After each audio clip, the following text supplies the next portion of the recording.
बोले यीशु मसीह की हालेलुया। परमेश्वर भला है और वो अक्सर हमारे लिए भला सोचता है, क्योंकि उसके पास हमारे लिए टोटल भलाई और भलाई है, क्योंकि वो हमारा भला करना चाहता है और हमको आशीष देना चाहता है। ठीक है, परंतु कई बार ऐसा होता है, कुछ लोग आशीष को नहीं ले पाते और कुछ लोग आशीष को ले लेते हैं।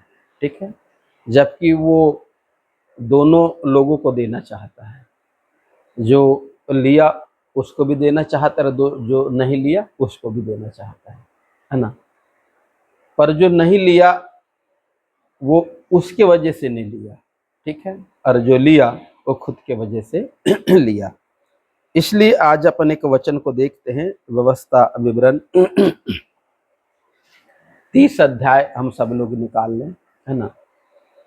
क्योंकि कई बार अपन कई जगह कुछ ऐसा भी सुन लेते हैं कि प्रार्थना करो आशीष आएगी, ठीक है, परंतु ऐसा नहीं है, प्रार्थना करने से आशीष नहीं आती।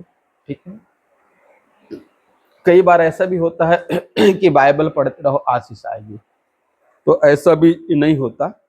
ठीक है, क्योंकि परमेश्वर जो आशीष देना चाहता है उसका रास्ता अलग है, चंगा करना चाहता है उसका रास्ता अलग है। ठीक है, क्योंकि इसके 30 के 1 में परमेश्वर का वचन कहता है, जिसको अपन को ध्यान से सुनना है।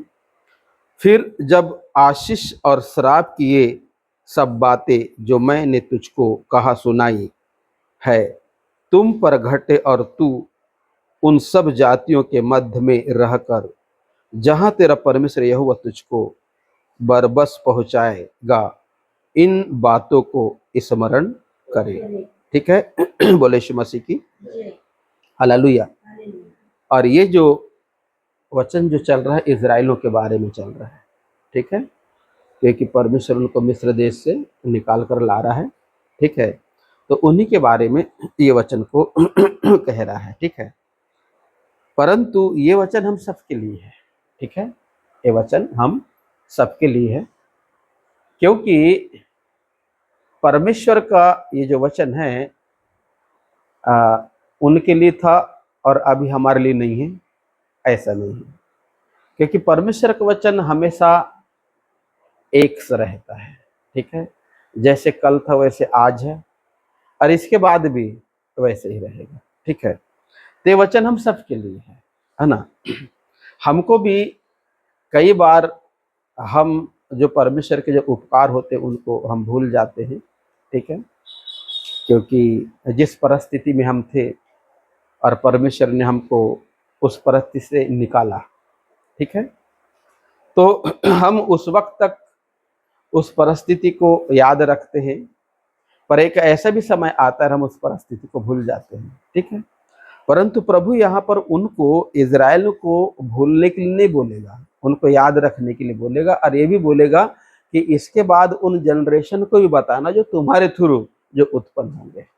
ठीक है, इसका मतलब ये है कि परमेश्वर कितना गंभीर है।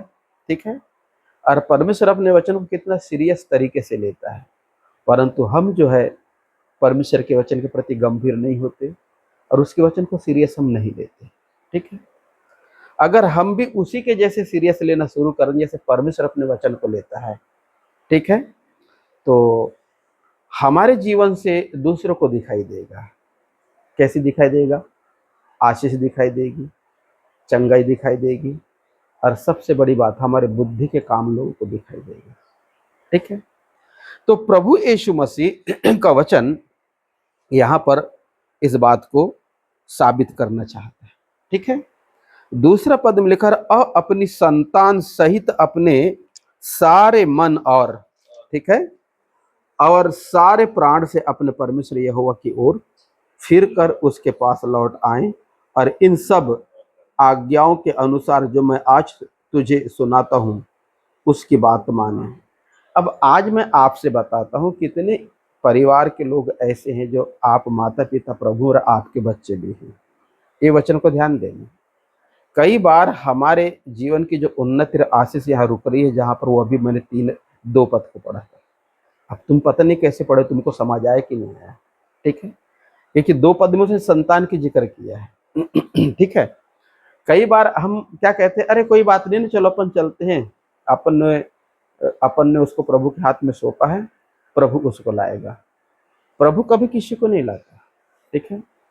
प्रभु ने प्रत्येक व्यक्ति के जीवन में 2 रास्ते को रख दिया है, एक अच्छा एक बुरा है। एक रास्ता यीशु के पास ले जाता है, एक रास्ता शैतान के पास ले जाता है।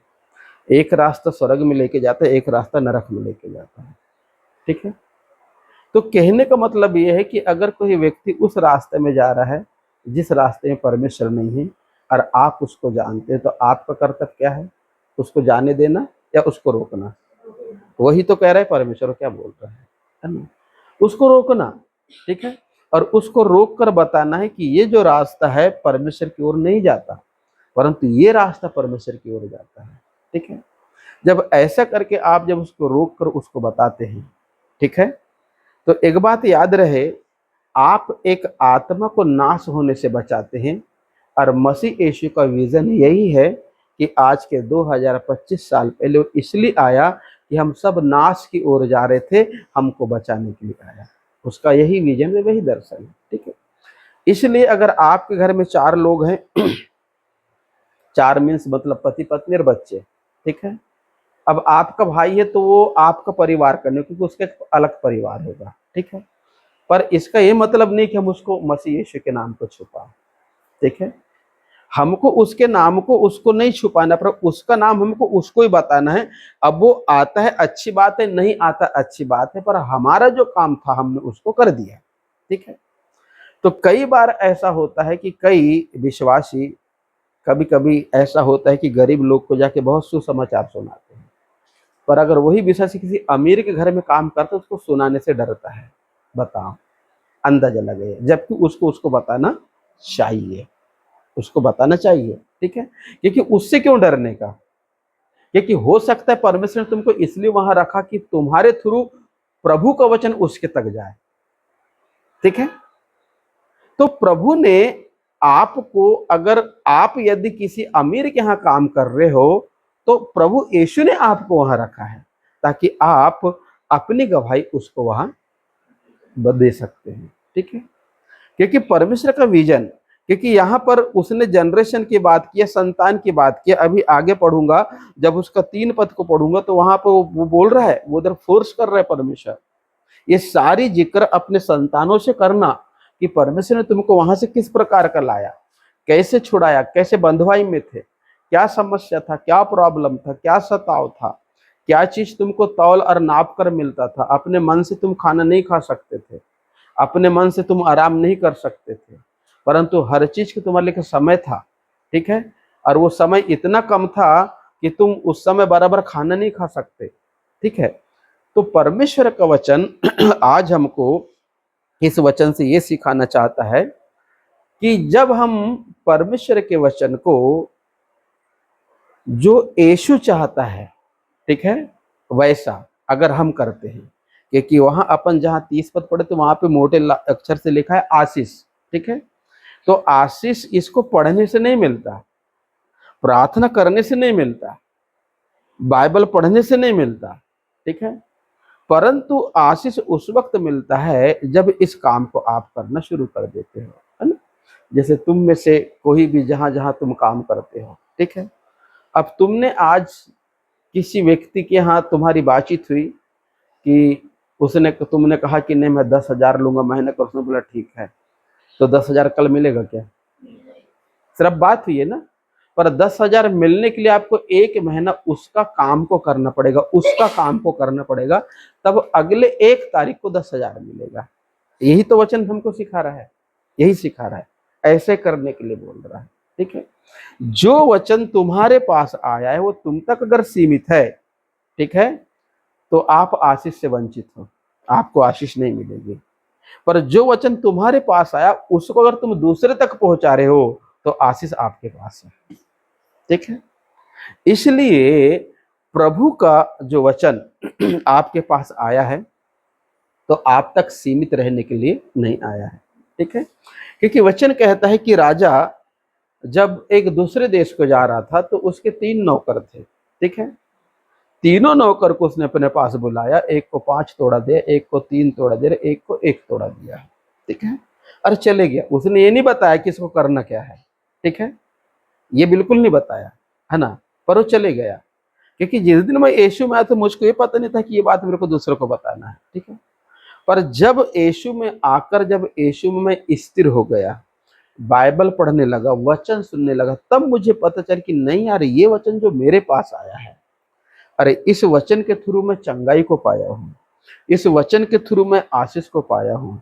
इसका मतलब ये है कि अब परमेश्वर मुझे इजाजत ये देता है कि इस वचन को तू अपने तक मत रख, क्योंकि कितने ऐसे जो तेरे जैसे हैं जिनको इसकी गरज है। ठीक है, और जब इस वचन को तू उनके तक पहुंचाएगा तो तू खाली नहीं रहेगा। ठीक है, तू खाली नहीं रहेगा। कहीं ये ना सोच कि ये वचन को मैं वहां तक पहुंचा दूं तो मेरी आशीष रुक जाएगी। नहीं नहीं, प्रभु कहता है कि जब इस वचन को तू सुना और अपने जीवन को ठीक किया तो आशीष मैंने तेरे को 10 गुना दिया। पर जब इस वचन पर तू बना रहेगा, इस वचन को दूसरे तक पहुंचाएगा, तो प्रभु कहता है फिर तेरे को 10 नहीं, 30 नहीं, 60 नहीं, पर तेरे को फिर 100 गुना दूंगा। ठीक है, तो आज बहुत ऐसे विश्वासी हैं जो प्रभु का वचन गरीब लोगों को बिल्कुल आसानी से सुनाते हैं, पर जब उनका सामना किसी अमीर से होता है तो उसको प्रभु का वचन सुनाने से वो डरने लगते हैं। ठीक है, जबकि हमको डरना किससे है? प्रभु यीशु मसीह से। अगर आप प्रभु यीशु से डरते हैं तो दुनिया में किसी से नहीं डरेंगे, आप बेधड़क उसको यीशु के बारे में बताएंगे, है ना। तो ऐसे ही अपने चर्च में एक बहन है, वो किसी से नहीं डरती, चाहे गरीब हो चाहे अमीर हो, वो जाए गिर के धरा यीशु चाहे, है ना। वो ये नहीं सोचती कि मेरे को क्या बोलेंगे। ठीक है, और अपना काम थोड़ी ना सोचना कि मेरे को क्या बोलेगा। अपन है कौन, अपन है कौन जो हम ऐसा सोच रहे हैं। ठीक है ना। तो वो ये नहीं सोचती कि लोग मेरे को क्या कहेंगे, पर वो ये सोचती कि इस वचन को मैं कितने लोगों तक पहुंचा सकती हूँ, ये मेरा कर्तव्य है कि उसको पहुंचा दूं। ठीक है, हाँ मेरे प्रिय।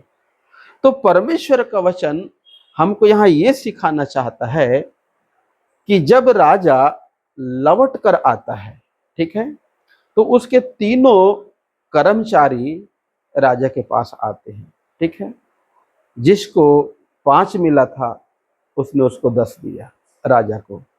तो राजा को बड़ी खुशी हुई, क्योंकि राजा को इसलिए खुशी हुई क्योंकि उसकी अपेक्षा यही थी कि 5 का ये व्यक्ति 10 करे।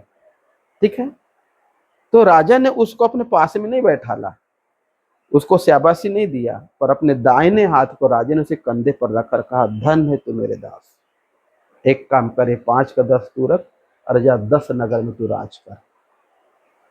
ठीक है, ऐसा ही 2 वाले भी आया, 2 वाला भी आया था, 3 या 2 वाला। ठीक है, उसने भी ऐसे ही उसको लौटाया, 3 का 6। राजा अपने पास नहीं रखा, क्योंकि जो आपको मिला है जब आप उसका दुगना कर देते हैं तो परमेश्वर उसको लेता नहीं, परंतु परमेश्वर वापस आपको ही देता है। ठीक है, पर जब वो 1 वाला जब आया तो उसके बारे में ऐसा लिखा है, वो उदास मायूस होकर राजा के पास आया। अरे 2 के बारे में ऐसा नहीं लिखा है उदास, वो बड़े खुशी खुशी आए थे। ठीक है, परंतु ये उदास और मायूस हुआ और होकर आया और कहता है, हे राजा, मैं जानता था कि तू जहां नहीं बोता वहां से काटता है, इसलिए मैंने तेरे इस सिक्के को गाड़ के रखा था, मिट्टी के गड्ढा खोद के वहां गाड़ के रखा था, जाकि जब तू आए तो मैं तेरे को उसको लौटा दूं। ठीक है, तब राजा को खुशी नहीं हुई, परंतु बहुत दुखी हुआ। ठीक है, और दुखी होकर राजा ने उसका सिक्का जो उसको दिया था उससे ले लिया। क्यों ले लिया? क्योंकि तेरे को देकर भी मैं क्या करूंगा, क्योंकि मैं तेरे को इसलिए दिया था कि 1 का 2 कर, पर तूने 1 ही रखा, इसलिए राजा ने उसका सिक्का उससे लेकर उसको दे दिया, जिसके पास ऑलरेडी 10 का 5 का 10 था, ठीक है। परंतु राजा अपने उन दूतों से कहता है, इसको पकड़ लो, इसके हाथ बांध दो, इसके पैर बांध दो और इसको अंधेरे कुंड में डाल दो, ताकि वहां रोना और दांतों का पीसना होगा, ठीक है। वचन हमको यहाँ ये सिखाता है कि जो उपकार खुदा ने आपके जीवन में किया है वो आप तक सीमित नहीं रहना चाहिए। जो चंगाई खुदा ने आपके जीवन में किया है वो आप तक सीमित नहीं रहना चाहिए, ठीक है। जो वचन आप तक आया है वो वचन आप तक नहीं रहना चाहिए, ठीक है। परंतु जब आपके पास से जब दूसरे के पास जाता है तो वचन मल्टीप्लाई होता है, मतलब 1 का 2 होता है, 2 का 4 होता है, 4 का 8 होता है, 8 का 16 होता है, ठीक है। हाँ, आप अगर 1 सिक्का का 2 करते हो तो आपके पास 1 था, आपके पास 2 हो गया, ठीक है। और यदि आपने 5 का 10 किया तो आपके पास 5, तब आपके पास 10 है, ठीक है। तो वचन हमको यहाँ ये सिखाता है कि जहां हमने पढ़ा था ना 1 पद में, उसके ऊपर क्या था, आशीष, ठीक है। तो आशीष अगर आप बहुत प्रार्थना करते हो तो आशीष आपको इसलिए नहीं मिलेगी क्योंकि आप प्रार्थना कर रहे हो, ठीक है। पर यदि आप इसी वचन को जो आप तक आया, अगर आप इस वचन को दूसरे तक पहुंचाते तो 1 का 2 ऑलरेडी आपके पास हो गया, मतलब आशीष आपको बोल आशीष आ चुकी, क्योंकि आपने 1 का 2 कर दिए, मतलब आशीष आपके पास ऑलरेडी आ चुकी है, ठीक है। तो परमेश्वर प्रभु यीशु मसीह जब इजराइलों को जब मिस्र देश से जब निकाल कर लाया, तो अपन उसको पढ़ते हैं, निर्गमन की पुस्तक में पढ़ते हैं, ठीक है, लय व्यवस्था में पढ़ते हैं, गिनती में पढ़ते हैं, ठीक है। फिर उसके बाद अभी अपन इसमें पढ़ रहे हैं, है ना। तो हम देखते हैं कि वो कितने मुसीबत में थे, कितने संकट में थे, कितने प्रॉब्लम में थे, ठीक है।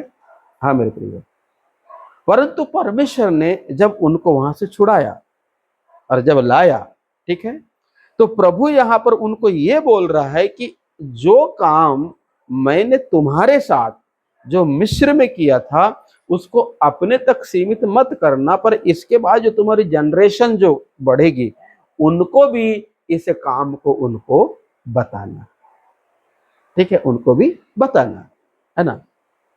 और यदि आप उस वचन के अनुसार अगर आप उस काम को कर रहे हैं, ठीक है, तो ऑलरेडी आप आशीषित हैं, और यदि नहीं कर रहे हैं तो आप ऑलरेडी श्रापित हैं, है ना। और इसी के बारे में इसी वचन से एक रिलेटेड मैं आपको बताता हूँ 28 अध्याय में जब अपन आते हैं, ठीक है। तो जैसे 28 अध्याय उस दिन मैं शुरू अलग से करा था, परंतु आज उसका एक साइड अपन लेते हैं। तो 28 के 15 में लिखा है, परंतु यदि तू अपने परमेश्वर यहोवा की बात ना सुने, ठीक है। तो प्रभु की बात सुनना मतलब जो वचन आपके पास उसको दूसरे तक पहुंचाओ, तो आप सुन लिए, और नहीं पहुंचाए तो नहीं सुने, है ना। तो लिखा है नहीं सुने और उसकी सारी आज्ञा और विधियों के पालने से जो मैं आज सुनाता हूं चौकसी नहीं करेगा तो ये सब श्राप तुझ पर आ पड़ेंगे ना। अब एक बात मैं तुमको बताता हूं, इसको आज तुमको विस्तार से कुछ सिखाना चाहता हूं, है ना। वचन यहाँ पर ऐसा कहता है, श्राप वचन यहाँ कहता है, यहाँ कहता है श्रापित हो तू नगर में, ठीक है।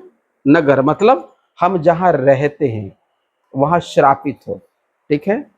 मतलब वहां तू खाली रहेगा। कैसा खाली रहेगा?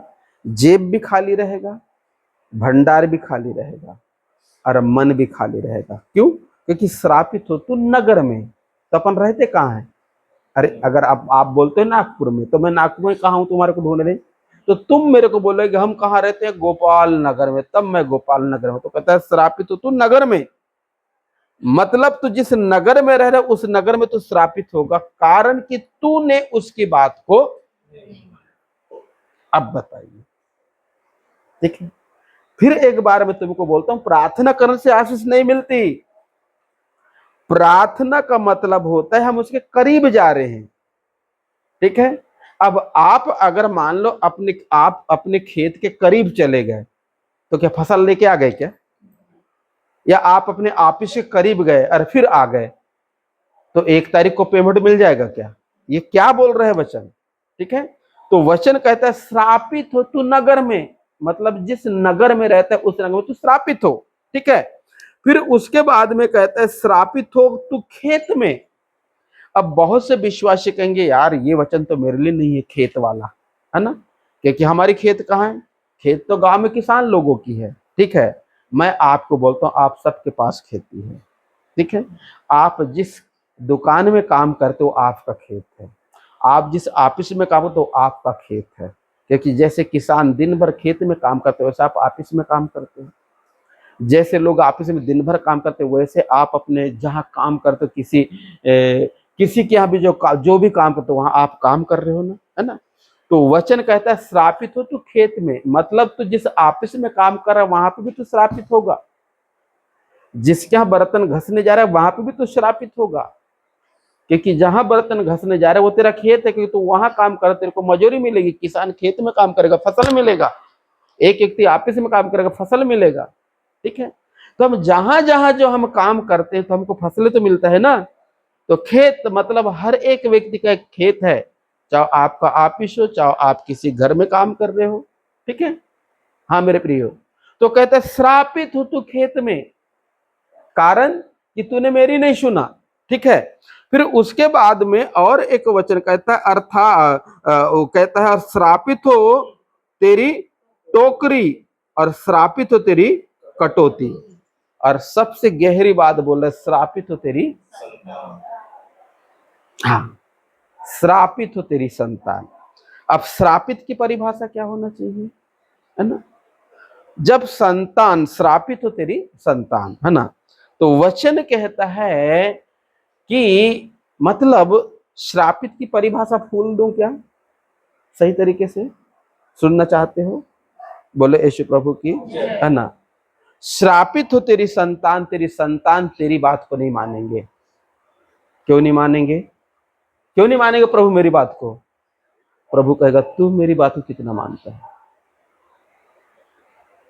श्रापित तेरी संतान तेरी बातों को नहीं मानेंगे, ठीक है। हाँ, हम कितने ही उनको समझाएं वो कभी नहीं मानेंगे, कारण क्योंकि हम उसकी नहीं मान रहे इसलिए वो हमारी नहीं मान रहे, मतलब श्रापित तो तेरी संतान, है ना। अब वचन कहता है कि अब हम कितना ही उपाय इस बात के लिए करें कि वो सुधर जाएं, अच्छे हो जाएं, हम कितना ही ताकत लगा ले, हम कितना ही दिमाग लड़ा ले, ठीक है, उस श्राप को हम आशीष में नहीं बदल सकते, ठीक है। परंतु एक है बदलने वाला, पर हम उसकी कहां मानते हैं। एक है बदलने वाला पर उसके हम मान कहां रहे हैं, उसकी नहीं मानने के चलते हम हर जगह श्रापित हो रहे हैं, है ना, नगर में, खेत में, टोकरी में, कटौती में, संतान, ठीक है। फिर भेड़ बकरी गाय पशु आदि बच्चे सब वहां लिखा है ना। ऐसा करके यहाँ 15 पद से ये श्राप की जो लिस्ट है ना आपको कहां तक मिलेगी, इसका लिस्ट आपको 68 पद तक पूरा श्राप का लिस्ट मिलेगा, ठीक है। और एक बात याद रहे, श्राप की परिभाषा ऐसा है कि आप 10,000 लाओगे कमा कर, घर में 1,000 आएगा, 9,000 आप रास्ते में बांट दोगे। कैसे बांट दोगे, क्योंकि आपने लोगों का लिया था, लोग रास्ते में ले भैया दे दे दे दे दे दे, ऐसा करते करते 1,000 घर में लाओगे, और जब 1,000 घर में लाओगे तो पता चला घर का खर्चा 20,000, तो 1,000 में क्या करोगे। ये श्राप की कुछ परिभाषा है। फिर हम बिल नहीं भर सकते, हम राशन नहीं ला सकते, हम पानी का बिल नहीं दे सकते, हम बिजली का बिल नहीं दे सकते।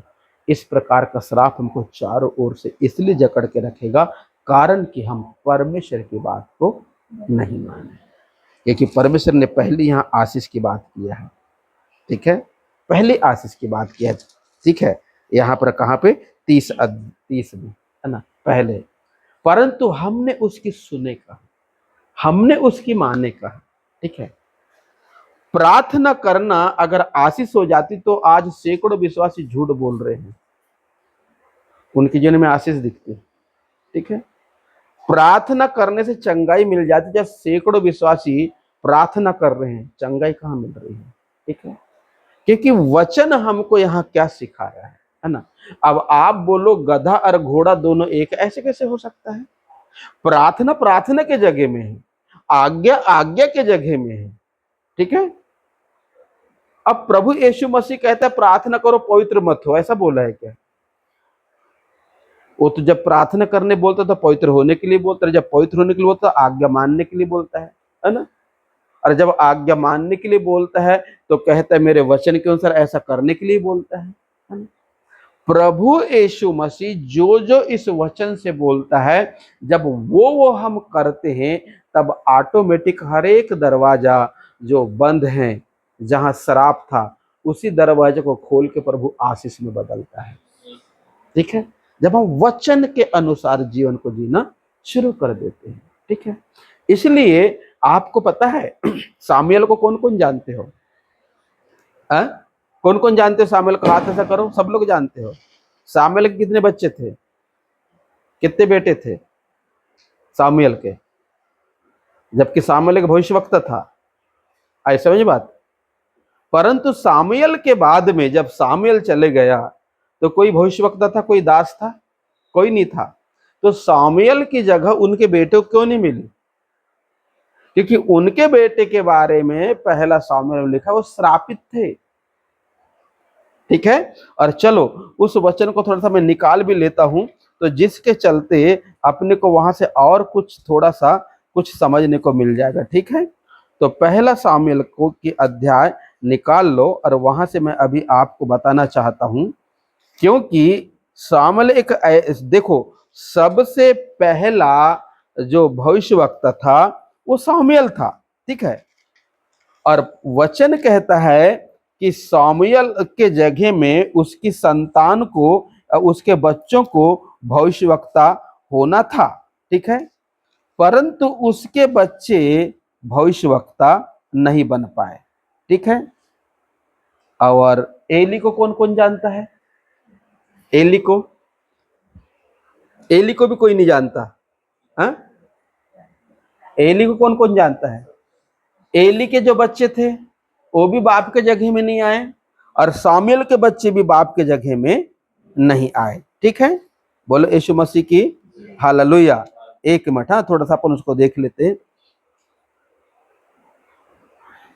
उसके बच्चे उसके जगह में नहीं आए और इसके बच्चे उसके जगह में नहीं आए। ठीक है, वचन आगे कहता है जिसको, हाँ देखो 7 के 10 में कैसे कहा, और जिस समय सामुएल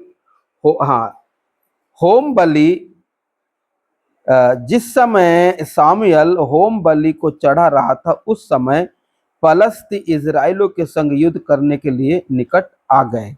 तब उसी दिन यहोवा ने पलस्तियों के ऊपर बादल को बड़े कड़क काके के साथ गरजाया, उन्हें घबरा दिया और वे इजराइल से हार गए। चलो ये वाला नहीं है, परंतु यहाँ पर उसका 4 या 5 अध्याय में है, जहां पर सामुएल के बच्चों का जिक्र है। ठीक है, और सामुएल के बच्चों के बारे में लिखा है कि वो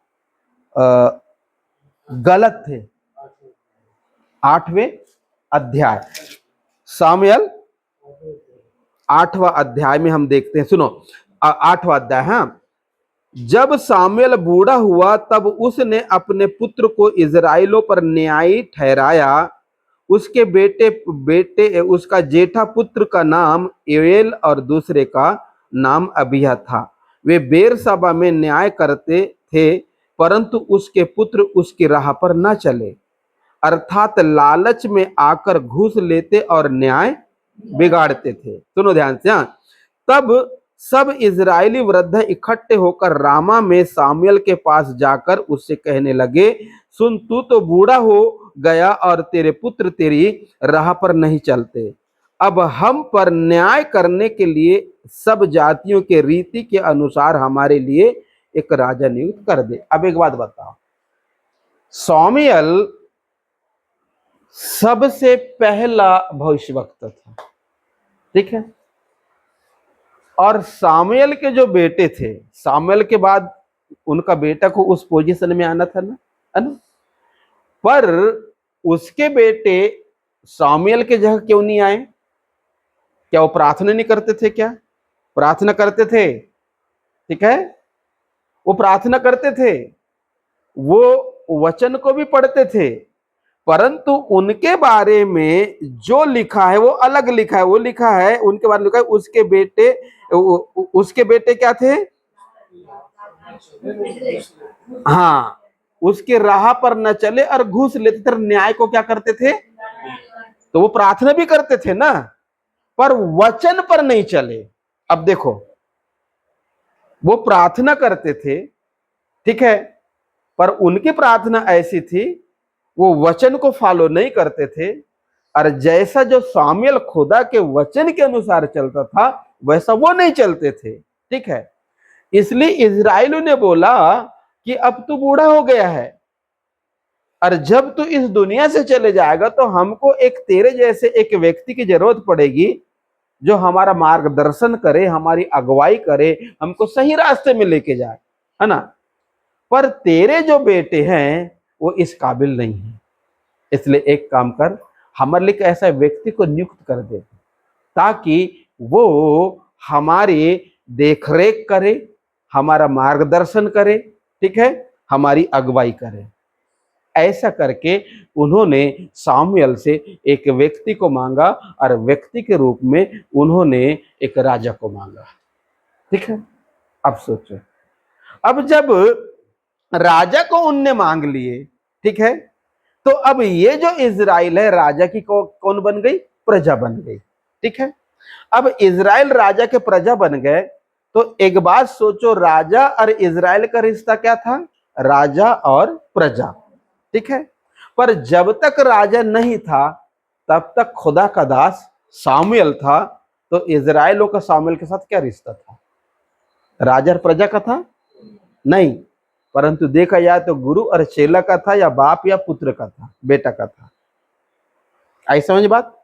हाँ मेरे प्रियो, तो वचन यहां ये कहता है मेरे प्रियो कि जब हम वचन पर नहीं चलते, ठीक है, जैसे कई बार अपन कहते हैं प्रार्थना करो प्रार्थना करो सब ठीक हो जाए, कुछ नहीं होता, कुछ नहीं होता प्रार्थना करने से। इसका ये मतलब नहीं कि हम प्रार्थना छोड़ दें, प्रार्थना तो हमको करना ही है, पर हमारे प्रार्थना का असर कब होगा? जब हम वचन के अनुसार चलना शुरू करेंगे, ठीक है। क्योंकि इजराइलों को परमेश्वर तो नहीं दिखता था, पर इजराइलों को सामुएल दिखता था, ठीक है। इसलिए इजराइल ने सामुएल से कहा, तेरी राह पर वो नहीं चलते, मतलब जिस रास्ते में तू चल रहा है वो तेरे बच्चे उस रास्ते में नहीं चलते।